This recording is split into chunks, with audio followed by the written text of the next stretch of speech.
ഇങ്ങള് വിചാരിക്കും തള്ളാണ് പറയുന്നത്. തള്ളൊന്നല്ല കേട്ടോ, 25,000 റുപ്യൻ്റെ ബിരിയാണി കേട്ടോ ആ ഒരു പ്ലേറ്റിൽ എൻ്റെ കയ്യിലുള്ളത്. അത് കൂട്ടിക്കഴിച്ച് കഴിക്കാൻ വേണ്ടി തുടങ്ങുമ്പോഴേക്ക് ഏടുന്നറിയില്ല ആ ഒരു മണം അടിച്ചിട്ട് എൻ്റെ കെട്ടിയോൻ വേഗം വന്നിട്ട് കേട്ടോ. മൂപ്പർക്കും കൊടുത്ത് ഞാൻ ചോദിച്ചു 25,000 റുപ്യൻ്റെ ആ ഒരു ടേസ്റ്റ് ഇല്ലേന്ന്. പക്ഷേ സത്യമാണ് കേട്ടോ, 25,000 റുപ്യൻ്റെ ആ ഒരു ടേസ്റ്റാണ്. ഇനി എന്തായാലും റെസിപ്പിയിലേക്ക് പോയാലോ. നമ്മൾ കഴിഞ്ഞ ദിവസം റോസ് ബ്രാൻഡും അതേപോലെ മാതൃഭൂമി ന്യൂസും കൂടി സംയുക്തമായിട്ട് നമ്മളെ KBQ കോൺടെസ്റ്റ് നടത്തിയില്ലേ, ആടേക്ക് സെലിബ്രിറ്റി ഗസ്റ്റ് ആയിട്ട് പോയിട്ടുണ്ട്.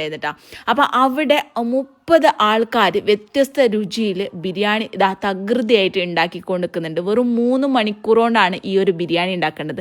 ഈ 30 ബിരിയാണിയിൽ തിരഞ്ഞെടുത്ത 3 ആൾക്കാർ ഫസ്റ്റ് പ്രൈസ് 25,000 റുപ്യ, സെക്കൻഡ് പ്രൈസ് 15,000 റുപ്യ, മൂന്നാമത്തെ പ്രൈസ് 10,000 റുപ്യ. ആ ഇതിൽ 25,000 റുപ്യൻ്റെ ബിരിയാണിയാണ് ഞാൻ വീട്ടിലേക്ക് കൊണ്ടുവന്നിട്ടുള്ളത് കേട്ടോ. ഇനി ഇവരെ കാത്തിക്കുന്നത് 5 ലക്ഷം രൂപയാണ് മെഗാ ഫൈനലിന് വേണ്ടിയിട്ട്.